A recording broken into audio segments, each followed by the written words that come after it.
दमोह में गौ हत्या के बाद प्रशासन सख्ती बरत रहा है।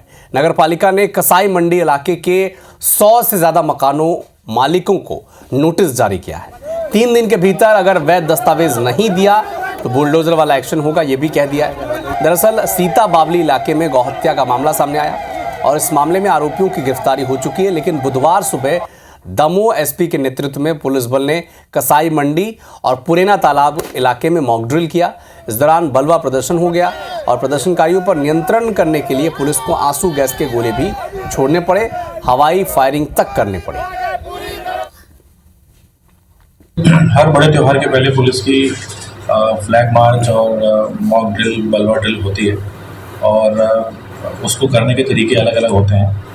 इस बार हमने ये प्रयास किया था कि हम जो मॉक ड्रिल कर रहे हैं उसको जनता के बीच में किसी ऐसे स्थान पर करें जहां पर उसका इम्पैक्ट जो है वो अराजक तत्वों पर ज़्यादा पड़े। उसी के तत्वाधान में हम लोगों ने आज ये मॉक ड्रिल जो है वो पुराना तालाब के पास की है, जो पीछे वहाँ ग्राउंड खाली रहता है।